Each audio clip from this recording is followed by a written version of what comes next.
Wally West vs. the World, or at least the Bats, by Evermoon 2097. Chapter 7. Tim.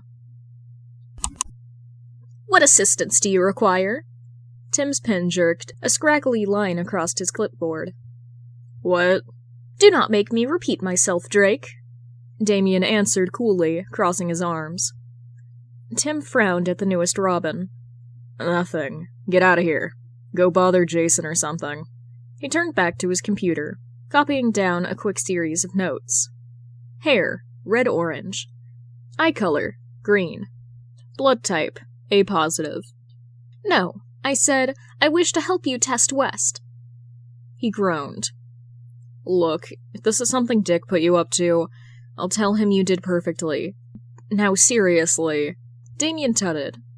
As if I would babysit you on Richard's account. I'm here on my own accord. Good for you. Don't care. Just go. Hey, Tim. Wally appeared, jogging out of the locker room with a small cup in his hand. Hey, Damian. How's it going? Tim accepted the urine sample with a gloved hand, setting it aside in the medical box for later. He was just leaving. Up on the table. I'm taking your blood pressure. I was not, Damian insisted, as Wally obeyed. I'm here to aid Drake. What is the next test? Tim scowled, turning to the brat, but before he could yell at him again to get out of that cave, Wally interrupted. Really? That's so nice of you. I'm sure Dick will be happy to hear you two getting along. Tim glared at the redhead, who smiled back innocently. After a beat, Tim rolled his eyes. Fine, but I'm in charge. Go prep the allergy tests. Damian smiled smugly and left the table. Wally winced as Tim grabbed his arm, wrapping the blood pressure cuff around it. Sorry. Is there any harm in him helping out? Maybe you'll have fun. Tim scowled. Sure. Updating my to-be brother-in-law's file is perfect sibling bonding. Wally shrugged. Dickie didn't bully you into toning this down, right? I can handle whatever you throw at me. If you had something else planned. Tim rolled his eyes as the cuff beeped, recording the result on his clipboard. Nah, we needed to do this anyway. Plus, the girls took all the fun ideas. He grabbed the heartbeat monitor patch, motioning for Wally to take off his shirt. He left the device running for a minute while he turned back to his computer, copying down a few more vitals as they processed. Truthfully, he probably could have come up with something more fun to test Wally on. He still had problems with subtlety on missions, plus over-reliance on his speed and dealing with unknowns. But honestly, Tim was fine just taking notes. Posing it as his test just meant he could be more thorough, just in case. By the time the device had finished, Damian had returned with the card of tests. Lay on your stomach. I'll do these on your back. Damian, grab the monitor camera. With Wally's Speed Force enhancement, any reactions would probably only last a few minutes. So he figured it would be easier to just record the tests and analyze the footage later. Besides, they were already behind schedule. Damian seemed to take less pleasure than Tim expected in poking at Wally's freckled back with various needles. But nothing about the boy was making much sense today. Why on earth he seemed so interested in Wally's file, Tim had no idea, and didn't care enough to figure it out. Maybe he just wanted to see if there was some weakness he could exploit for his own test. All the while, the speedster tried to make the boy, and strangely enough Tim, laugh or otherwise talk with them. Whenever Damian wasn't letting himself be ordered around by Tim, he was sitting off to the side, fixing Wally with an unreadable expression. Sometimes he'd grasp his sketchbook, but never open it to draw anything. The next 2 hours went like that, poking, jabbing, and prodding Wally every which way as the man happily went with the flow. The only time he seemed to complain was when Tim snipped a few locks of hair from his nape. By the end, he had everything from full-body x-rays to decent collections of blood and skin samples to exact average vitals and MRI scans.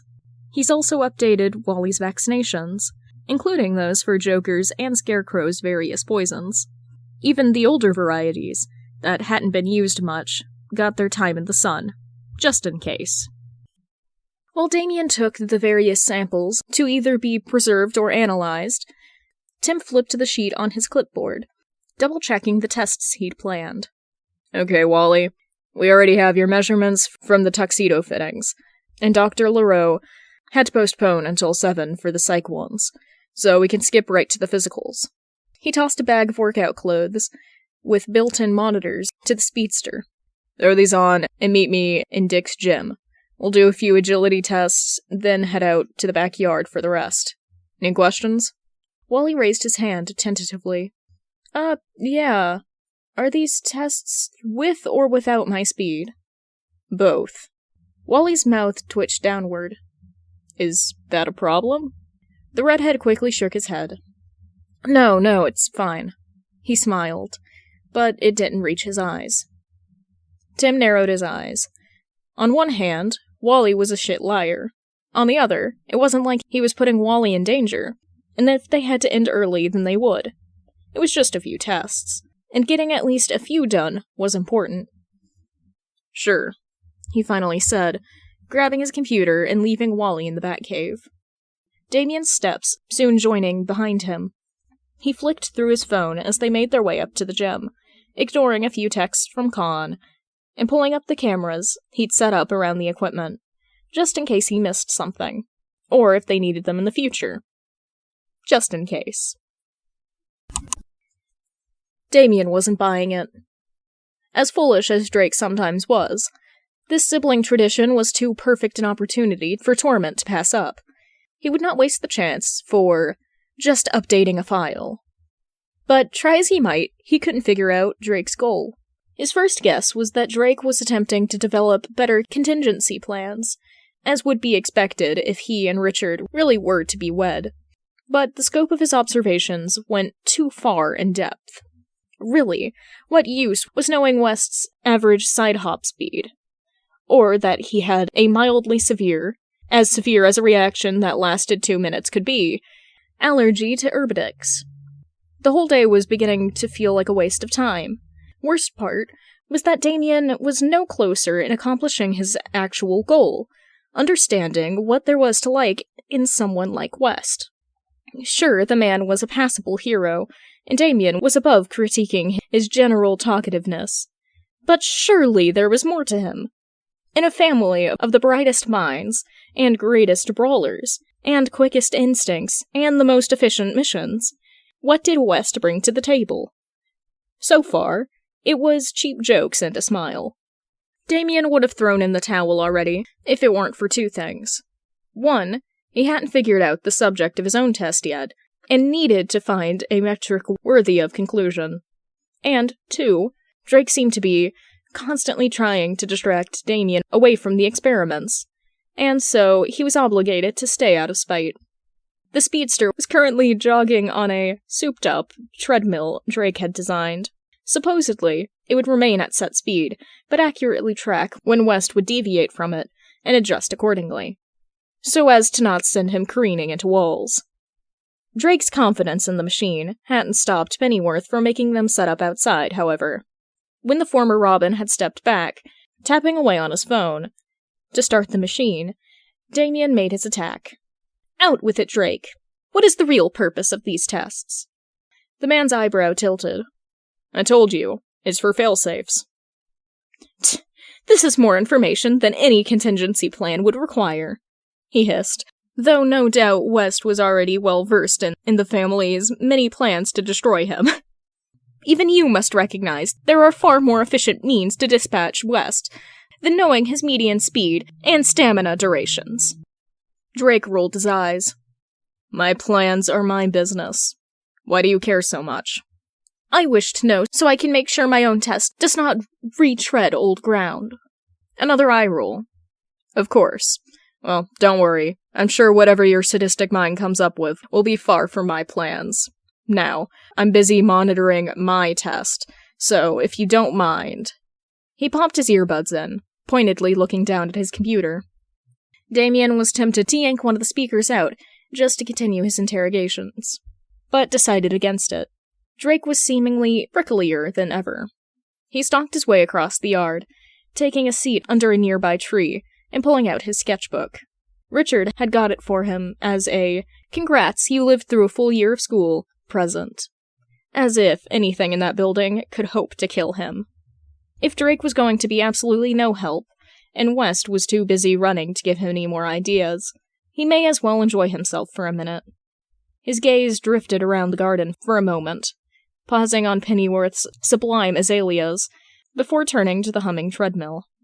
It started as just the machine, practicing drawing the mechanisms from his angle, but it gradually moved upward. Eventually, he relented and started sketching West, or, at least, the parts of him that were roughly stationary. If nothing else, perhaps Richard would enjoy the drawing. He started with the face, giving shape to his nose, head, chin, neck, and continuing downward absently. It was awkward trying to focus on the speeding limbs, much less draw them. But Damian thought he did passably well. He added some of the lightning that flickered off the man, along with the general blur on his torso to cover up the messier parts.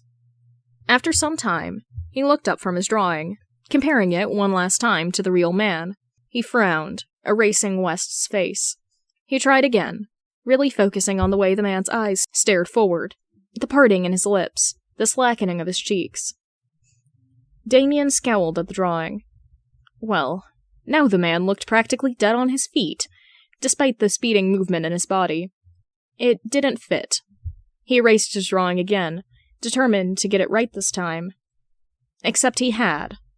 West before him, the one who had been running for, according to his watch, the better part of an hour, looked bad. His face was pale, his eyes unfocused.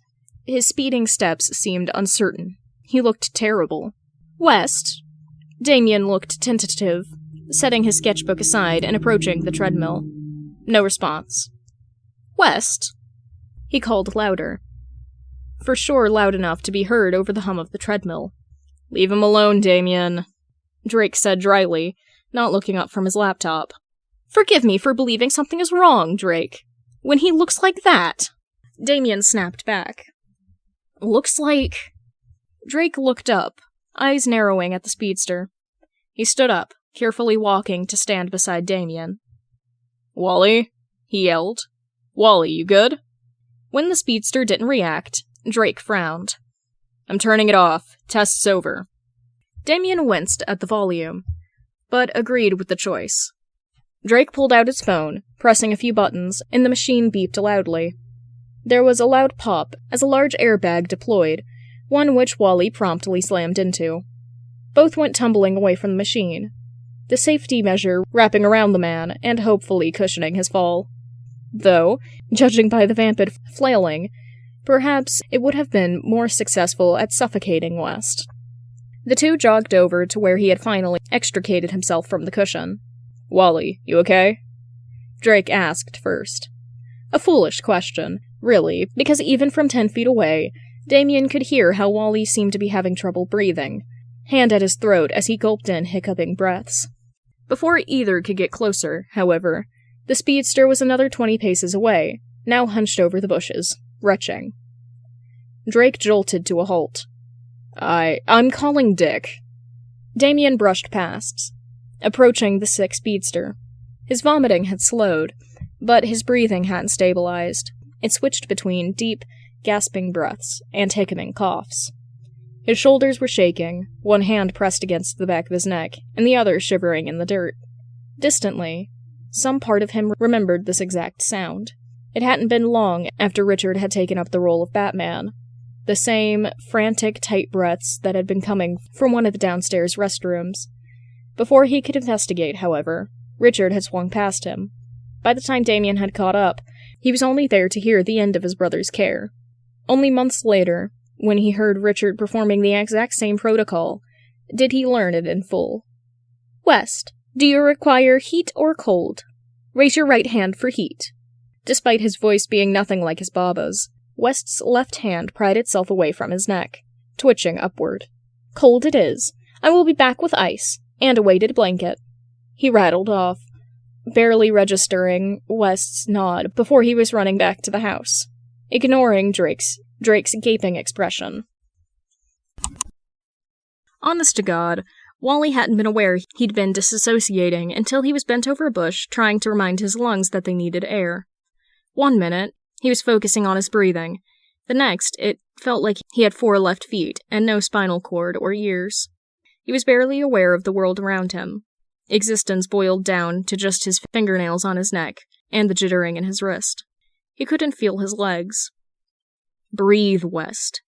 In, out. In, out. Dick would be back soon with ice. He was always right there. He would be fine. But Dick was busy. Some project. One last secret, baby. I promise I'll tell you everything soon. In, out. In, out. His back suddenly tensed as an ice pack was pressed against his neck. At the same time, a heavy weight flopped across his back, arms circling around his stomach and squeezing weakly. Wally inhaled sharply, which finally seemed to kickstart his respiratory system. The world slammed back into existence. He could feel water, his own tears, dripping down his face. A branch was jabbing him painfully in the armpit. His ankles stung against the garden's brick lining. He let out a sob as the ache in his head died down and the pressure in his chest loosened. For minutes, he just breathed and coughed, feeling the sun against his closed eyes and the small arms around his chest. When he eventually opened them again, he first tried to look over his shoulder. He knew for certain Dick was bigger than the figure behind him, and that his boyfriend would have been whispering sweet nothings for who knows how long. Damian met his eyes, arms suddenly jerking away from him with a familiar scowl. Finally, I was beginning to wonder if I'd end up sunburnt from this. Despite his tone, the boy's eyes betrayed his worry. Wally tried to muster a smile. Sorry, thanks. Did Dick teach you that? His throat pinched painfully. Of course not. It's in your file. The boy's cheeks were red. Wally quirked an eyebrow, but didn't say anything. Instead, gratefully accepting the hand to help him stand on shaky legs. His shirt stretched and slid across his skin. He grimaced. It was soaked. Come, Drake and Pennyworth should have prepared food and clothes. You will stay in Richard's room until he returns, the boy instructed. Can you walk? Wally nodded. I'll tell Tim I'm sorry about the tests. Promise I'll make it up someday. Oh, please. Drake has more than enough information for a file update. It was his exhaustive thoroughness that led to this. Come. Too tired to defend Tim, Wally followed, tugging the weighted blanket tighter around him. The ice pack had turned to slush, uncomfortably pressed against his neck, but he left it there. When they reached his boyfriend's room, Damian shot him a curt nod before shutting the door. Wally peeled off his soaked clothes, balling them up in the hamper before mentally apologizing to Alfred. He flopped onto the bed, curling up under the covers, and breathing in the smell of Dick's detergent, the same one Alfred had used since he moved in. Cold was a nice way to shock his nervous system into behaving, but now all he wanted was to be curled up and smothered in a warm bed with his boyfriend. He was halfway there. Wally must have dozed off, because he blinked awake some time later to a light knocking on the door. He mumbled a greeting, expecting Dick to drape himself over Wally's form and make the other half of his wish come true. Instead, Barry's voice called out when the door opened. Hey, kiddo! Wally made an undignified squawk, windmilling his legs until he was turned towards the door, pulling the blankets with him. His uncle was smiling softly down at him. Damian's unimpressed stare, meeting Wally before the door shut once more. Uncle B? What are you doing here? Barry took a seat on the floor, his head poking up over the mattress. Checking on you? I was with Dick when he got the call, and I got first dibs. Don't worry, he'll be up soon. I think he's talking to Tim right now. His uncle's hand found Wally's hairline, rubbing small circles into his forehead. Wally relaxed automatically, leaning into the familiar motion. What happened, buddy? Wally waved his hand dismissively. I'm fine, Uncle, I promise. Just kinda careless. I'm okay. Barry frowned. You sure? Dick says you've been working too hard. Dick thinks everyone is working too hard except for himself. Wally pouted. Besides, how would you know that? When did you even see him? Barry mumbled something that sounded suspiciously like, more than you. What? Wally asked, maybe a little too sharp. His uncle winced, waving his hand. Never mind. It's nothing, sorry. No, what do you mean? What did you say? Just that we've seen him more than we've seen you recently. Sorry, I didn't mean for it to come out that way, kiddo. Iris and I have just missed you. Wally quirked an eyebrow, shifting to lean on his elbows and be closer to his uncle. What do you mean? It hasn't been that long, has it? Barry shrugged. Maybe a month since your last visit? Wally slumped down, suddenly contemplative. Had it really been that long since he'd seen his family? He'd seen them for the 4th of July barbecue, right? That wasn't that long ago. It was only August. His uncle's hand in his hair again snapped him out of his thoughts. It's okay, really. You're a grown man, and your life is here now. You don't have to worry about us, Wally. He frowned sadly. Sorry, I hadn't realized how long it had been. I guess I just got swept up in things here. But I do miss you guys. Promise. Barry ruffled his hair. I know, and Iris does too. You're forgiven, if you come spend a weekend soon. Bring Dick? Wally nodded. Promise. After a beat, he continued. That still doesn't explain why you've been seeing Dick so much recently. Well, he had that thing with Bart a little while ago, right? And, Hal... Barry was avoiding his gaze. As for me, we had to talk about, the thing. He tried to level his uncle with his best bat deadpan. Secret? Promise Dick will explain soon, Barry said with a wince. Wally rolled his eyes. Thankfully, he wouldn't be besties with a bat if he couldn't deal with a few secrets. If Dick said he'd explain soon, Wally would probably know all about it by the end of the month. Dick stumbled a little as Barry slowed to a stop at the Batcave. He would never tell the older Flash this, but Wally was a smoother taxi. Cuter too, but that was no secret. The first thing he saw when he looked around was Tim quickly averting his eyes, turning back to the computer. Wally's in your room, he called back. You should go see him. Barry reached his hand out, waiting for Dick to grab a hold so he could speed them over, but Dick paused, glancing back at his little brother, whose head was ducked down. Tell him I'll be right there, okay? And if he really needs me, send Damian to get me. Dick asked Barry, glancing back at his brother. Barry nodded and sped off without a word, clearly anxious to check on his nephew. Dick collected himself. Wally would be fine. Tim had described what Damian had done, and it sounded mostly correct. His boyfriend was tough, and hopefully was just snoozing off the worst of his episode. He could spare a few minutes to check with Tim.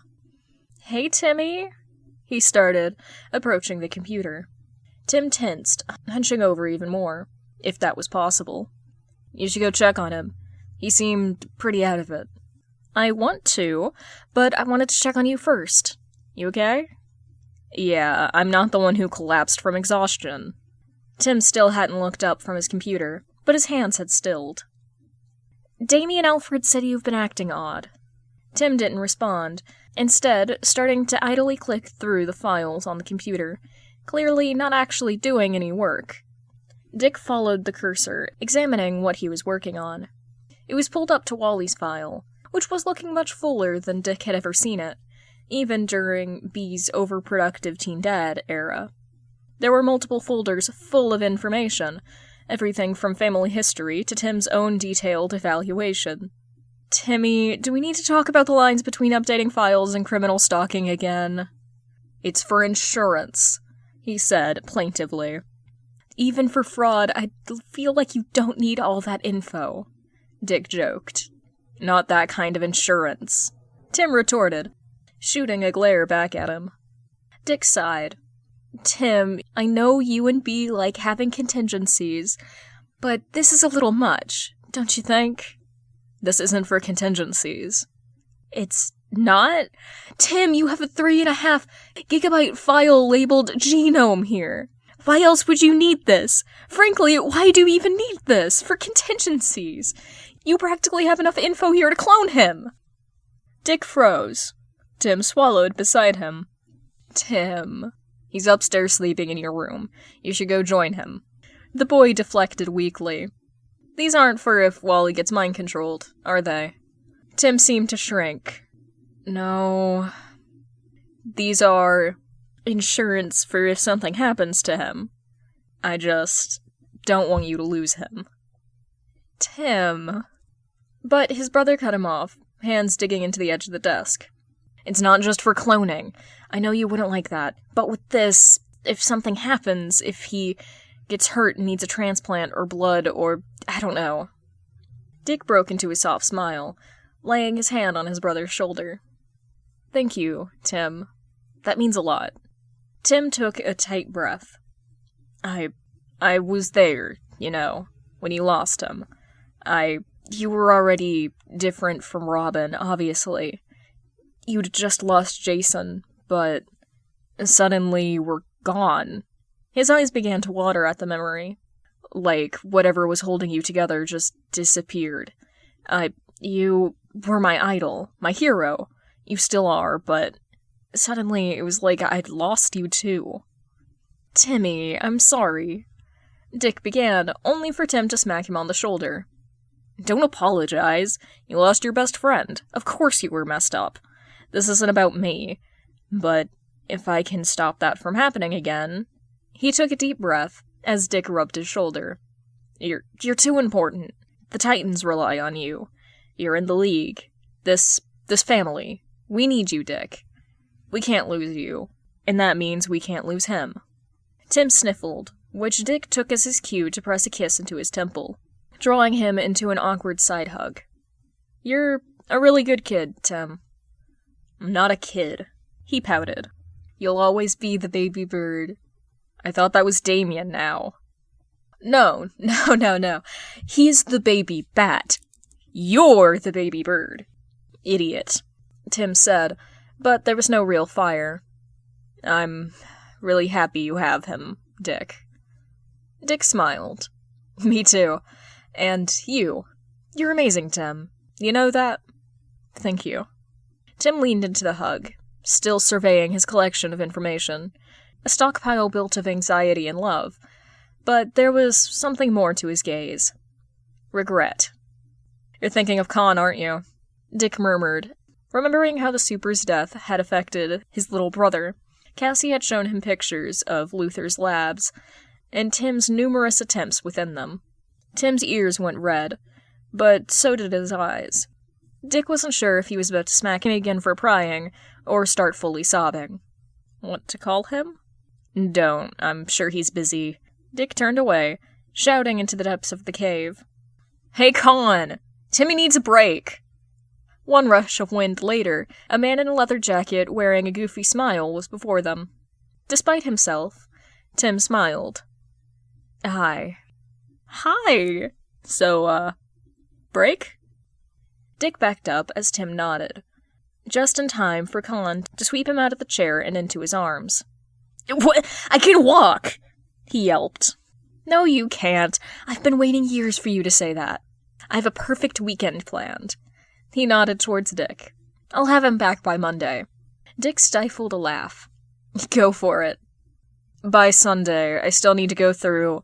Whatever work Tim was going to insist on doing was lost in the wind as Khan flew them out to who knows where. Dick wouldn't put it past him to sneak the two into some 5-star resort in Fiji. With a bemused shake of his head, Dick turned back to the computer, quickly opening a new text file and jolting down a quick username and password. A gift for Barry. These will give you a backdoor access to all of Star Labs research. Everything they've got and will get on me, Wally, and the Speed Force at your fingertips. Really? How did you swing that? A few favors. It's faster if you have the info too, in case anything happens. Probably a good thing he hadn't mentioned the codes to Tim. The boy would have probably insisted on staying to look over it. Alas, they'd simply be waiting here for him whenever Khan let him come back to work. Dick signed out of the computer, finally making his way out of the cave and up to his room. Damian was sitting outside in a beanbag chair, idly drawing, but he looked up when Dick approached. "Thanks for looking out for him, Damie," he said softly, crouching down to hug his littlest brother. Damian tutted, but didn't resist the hug. "There would not have been a need, if it weren't for Drake's incompetence," he muttered, but his heart didn't seem to be in it. Dick kissed him on the forehead before knocking on his door, letting himself in soon after. Wally and Barry were playing cards on his bed. His boyfriend was in one of his oversized tees, hair still wet and messy from a shower. His face split into a grin when he saw him.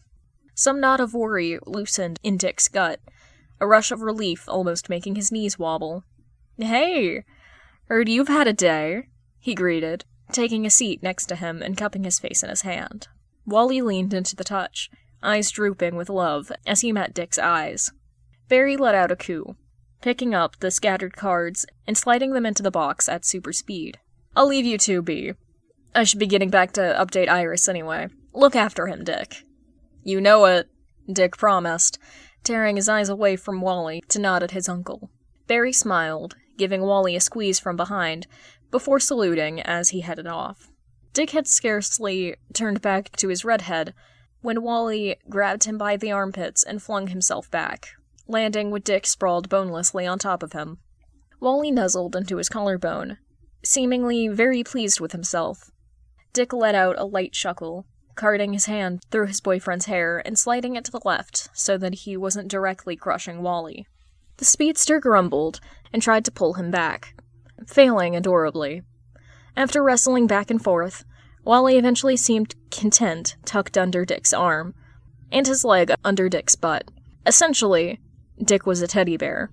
Finally satisfied, Wally let out a sigh, melting against him and shutting his eyes. Dick hummed to himself, a soft tune he always defaulted to when Wally was unwell, gently rubbing his boyfriend's back. "Hi," he said after a short while. Wally smiled against his neck. "Hi. You feeling okay? Need anything?" he offered. "Just you," Wally mumbled back. Dick smiled, brushing a lock of hair away from where it was pressed against Wally's face. "I have to talk to you about something," he said gently. "Do you want to do that today, or wait until tomorrow?" Wally pouted. Dick thought he had fallen asleep until the man answered, "Can we do it in 2 hours? I want a nap." "Of course." Dick pecked him on the forehead, just about the only part of Wally he could reach without disturbing him. "I'll see you in 2. Wally mumbled something as he drifted off, snuggling deeper into his side. Dick leaned against him, pressing his face against Wally's head, and taking comfort in the man in his arms. 2 hours, just enough to figure out how the hell he was going to phrase this. Wally wasn't sure how long it had been since he fell asleep, but the room was awash in orange and gold when he finally cracked his eyes open. Dick was staring into the corner of his room, lost in thought. He looked very pretty. After enjoying the view for a bit, Wally reached his hand up, poking Dick's cheek playfully, snapping him out of his own head. "Hi." "Hi." Dick smiled. 2 hours? Wally asked, fairly certain he already knew the answer. Dick shrugged. "Closer to 3? You just looked so cute." "You bet your ass I did." "How are you feeling? Better?" "I'm fine, Dickie. Really. Damie was pretty quick on the draw." While he ignored mentioning the mix of nausea and hunger in his stomach, the thought of food was both heavenly and repulsive. A lovely combination, really. "You wanted to talk about something?" "I can wait. If you aren't up for it. You've had a long day." Dick answered softly, playing with a lock of his hair that was awkwardly sticking up. Wally stretched, sitting up more so Dick was less on top of him.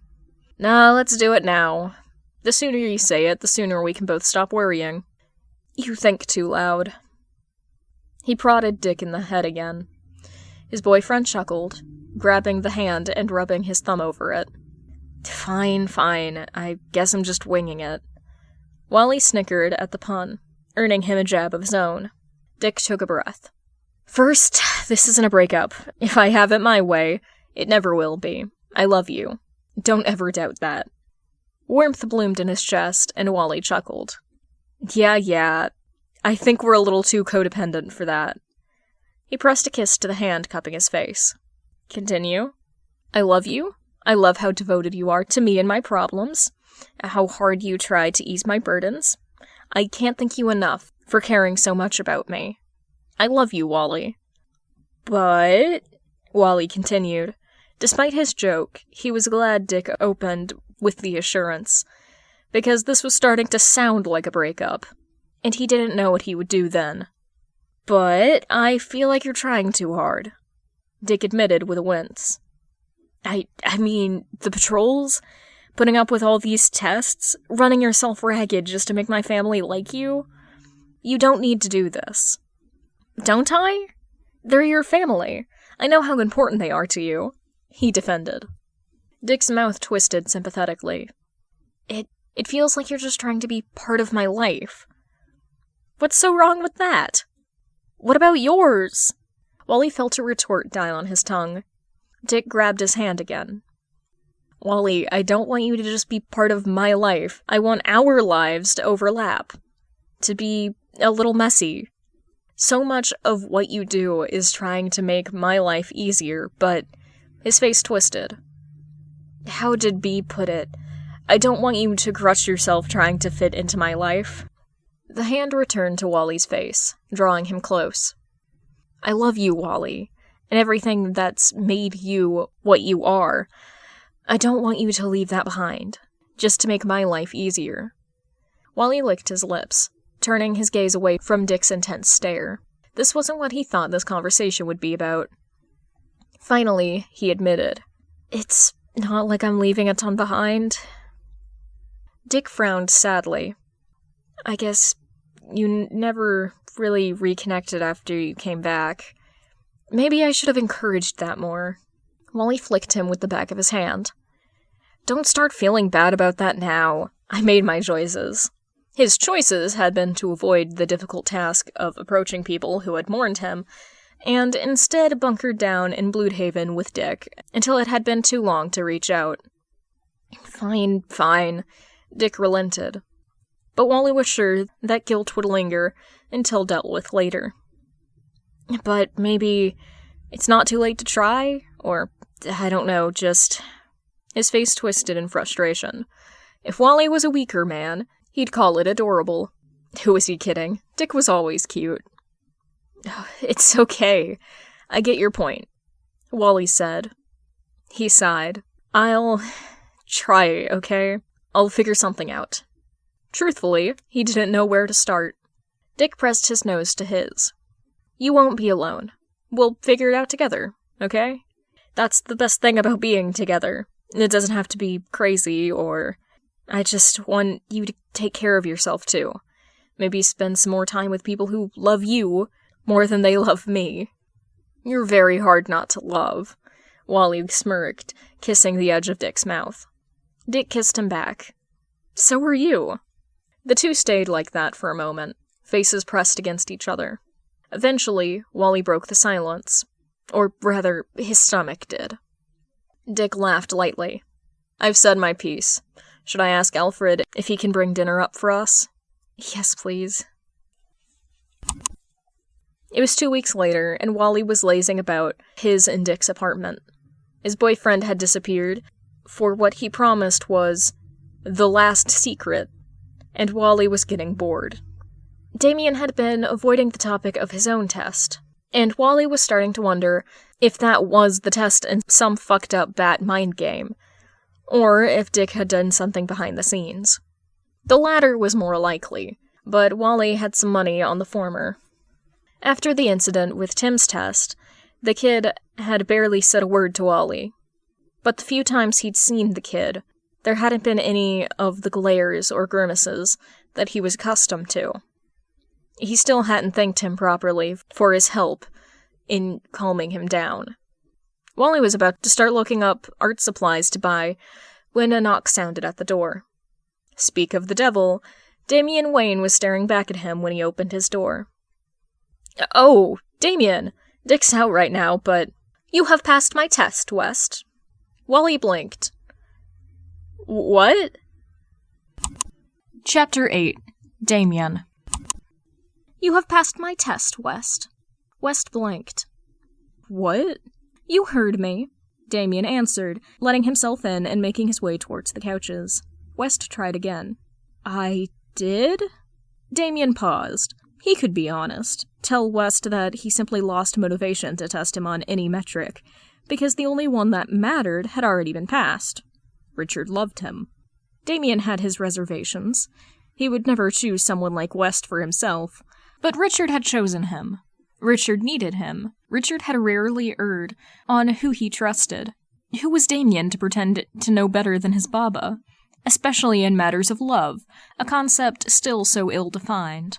So yes, perhaps he could be honest and simply tell West that the tradition had run its course, and that he was deserving to be free of it. Or Damian could lie through his teeth. My family is the most important thing to Richard. My test was to ensure that you would not interfere with that. He answered simply, not meeting West's gaze. The man drew closer, but still kept a respectable distance.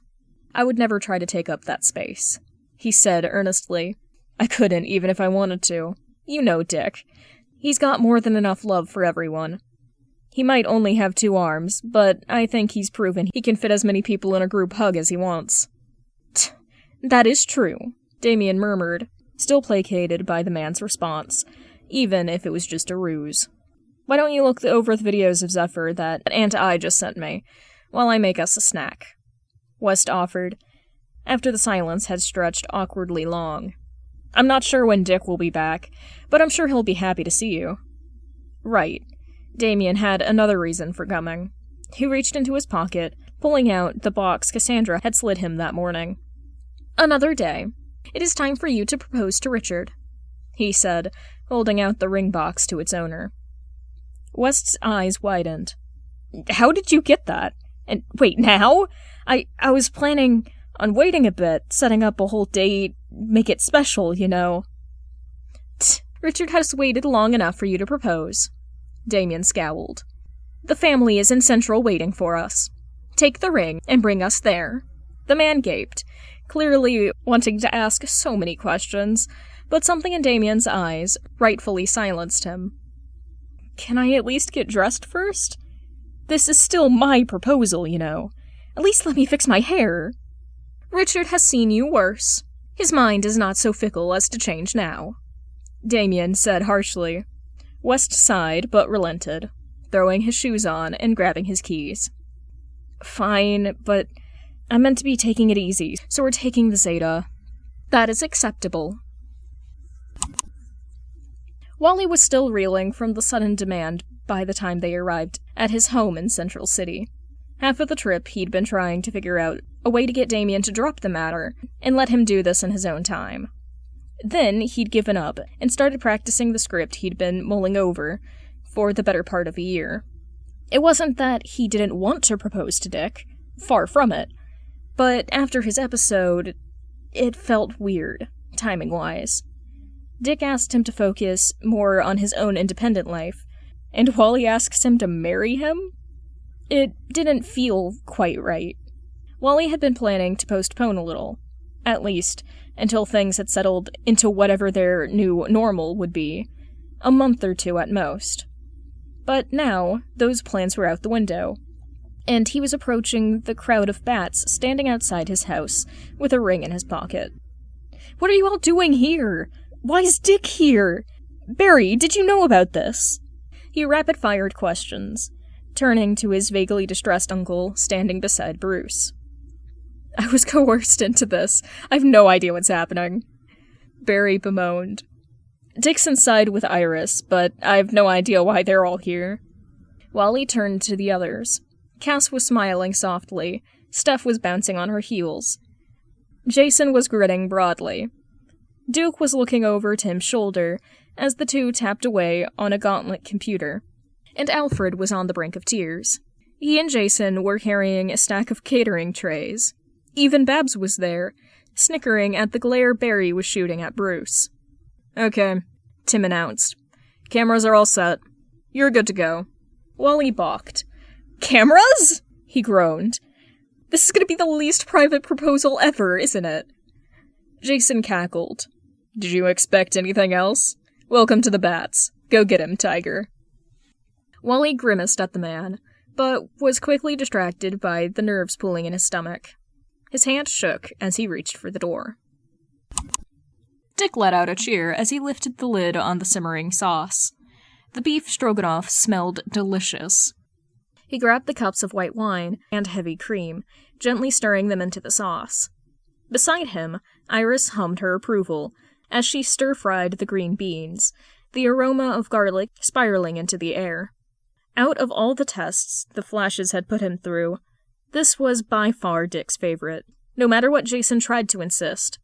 Dick was not a complete disaster in the kitchen, and he was happy to prove that, especially if it meant learning Iris's secret recipes for Wally's favorites. It helped that many were also his favorites. A red velvet ring box sat off to the side, dangerously close to the stove, but otherwise safe. A home-cooked surprise meal, in his childhood home, surrounded by people who loved Wally most. Dick couldn't think of a better time to propose to the love of his life. Iris pecked him on the cheek as he carefully poured the sauce out of the pan over a hotbed of egg noodles. She covered the dish and set it on the table. Joining the 3 other entrees, including a large Mediterranean salad and mac and cheese. Truthfully, Dick thought it was a lot of food for just the 4 of them, but he knew better than to question the appetites of 2 speedsters. The timer dinged, and Dick was about to pull the kale chips out of the oven when the lock on the front door clicked. Probably Barry. Oh no, I've got this one, Iris said, sliding in front of him. Dick noticed a secretive gleam in her eye, but before he could ask, a head popped in from around the corner. Wally! Dick quickly blocked his boyfriend's view of the ring box, though the movement probably just made him look more suspicious. He neared his boyfriend, grabbing his shoulder, kissing him on the nose. What are you doing here? His eyes caught on the people behind his boyfriend. His entire family was clustered around the front door, all wearing similar smiles. Even Damian. What? Then Wally cupped his hands. Dick Grayson. Dick's eyes met his immediately. I can't even begin to say how much you mean to me. You're the first person I told everything to. You know me better than I know myself. And there's no one I'd rather have by my side.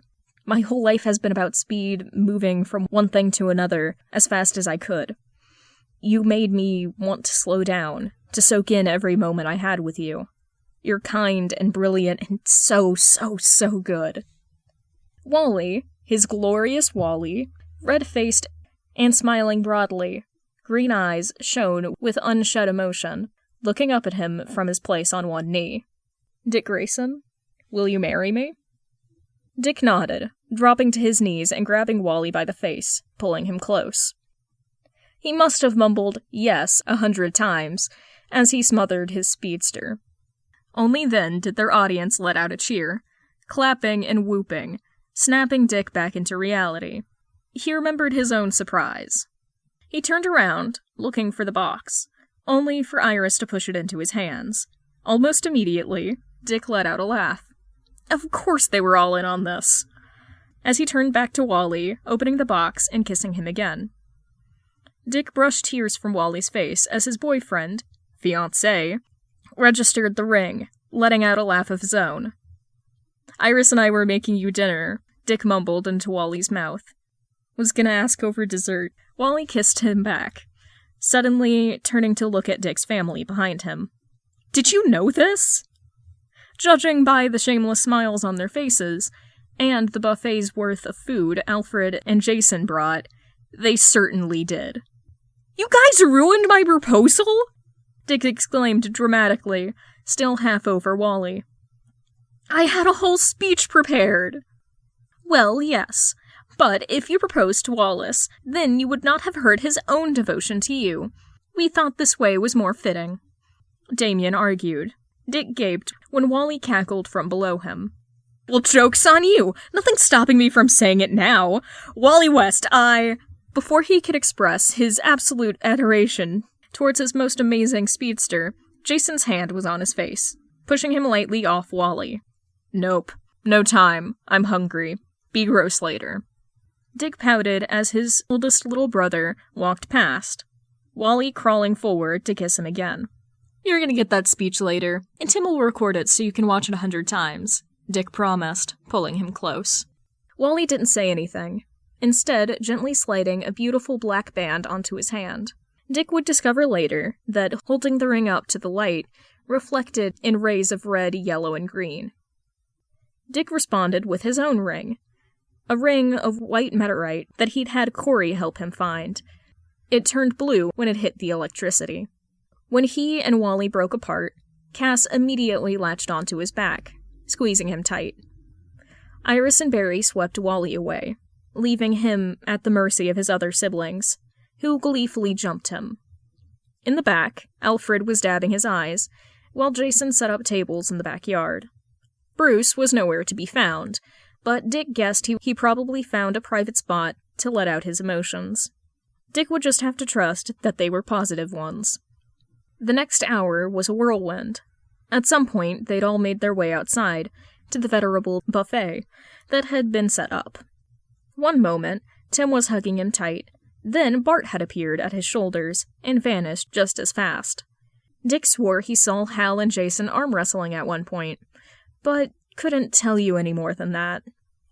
Throughout it all, there was laughter, cheering, congratulations, and Wally's hand in his. Dick looked across the yard. Damian seemed to be berating a sheepish Bart for almost tripping over Zephyr, who had been spoiled by Duke and Alfred. Bruce looked ready to throw Hal over the fence. Jason and Cass were pelting peanuts at Jay, who deliberately ran to catch each one in his mouth. Tim and Babs were interrogating Barry over star research, while Iris and Steph watched bemused. It was loud, messy, and full of love. "Promise to grow old with me?" Dick asked, tucking a stray lock behind Wally's ear. His fiancée blushed. Wally pressed a kiss, first to his face, then his ring. "Promise. Where you go, I go." Notes. And we come to an end. To all of you who either found this fic first, or came here from the prequel, I thank you. This ended up being a little harder to write than I expected. This was never meant to pass 10k words. I don't know how it's almost 40. But I hope it lived up to your expectations. Truth be told, I started learning to draw while writing this, and that completely diverted my creative energies towards a personal project. I don't know if I'll continue writing much for BatFam/DC, or if this account is sinking back into silence as I go all in on that, but I hope some of you will stick around for whatever I end up doing next. I'm not reading out the hex code, I refuse. Also, why the fuck do you have the hex codes? Timothy. That's all Dick needs in his life. Unless you're Tim Drake, and you have a history of cloning your friends. Dick says you's been working too hard. Tim. He's so silly. Dick stifled a night. It's got real emotional real quickly. Ace ring?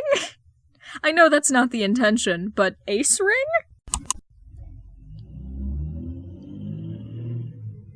I'm gonna wait for that to go past.